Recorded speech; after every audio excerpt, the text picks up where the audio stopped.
Olá, eu me chamo José Roberto Nogueira de Souza Carvalho e, junto ao meu professor e orientador Silvio Marino, nós constituímos o PIBIC chamado A Doença Sagrada e os Transtornos do Pensamento em seu contexto no quinto e quarto séculos a.C. Bom, sobre a introdução, gostaria de dizer que a forma discursiva da medicina grega antiga se diferencia da filosófica de sua época, de forma que, embora tratando o mesmo objeto ou visando o mesmo objetivo, tais grupos de autores acabaram por trilhar caminhos e exercícios argumentativos notoriamente diferentes.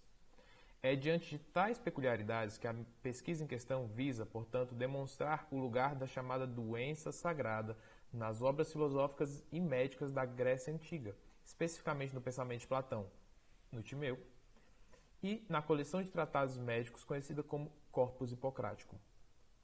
É na análise de tais obras que se desvela como o processo cognitivo do ser humano é localizado nos argumentos de tais textos e como os autores trataram a descrição dos contornos da mente, seja por uma fisiopatologia médica hipocrática ou por uma fisiologia filosófica.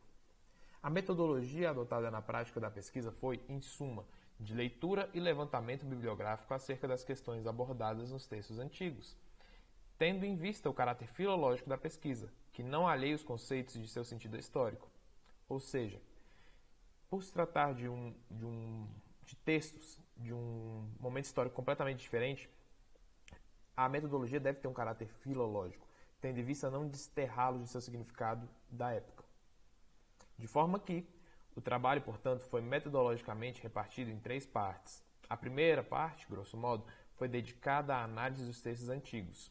A segunda parte, resumidamente, foi restrita ao levantamento bibliográfico. E a terceira parte foi direcionada para a organização das fontes primárias do corpo do trabalho, da organização da bibliografia complementar e, por fim, a composição do artigo.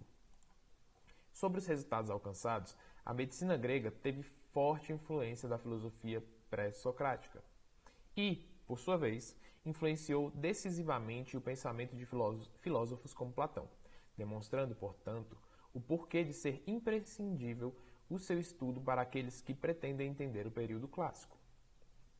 De forma que outro resultado também obtido foi o de que se entende-se, a partir da pesquisa, que, ao descrever o corpo humano, os autores médicos o fizeram por meio de uma fisiopatologia, ou seja, uma descrição do mau funcionamento do corpo, uma descrição do corpo pelo seu mau funcionamento.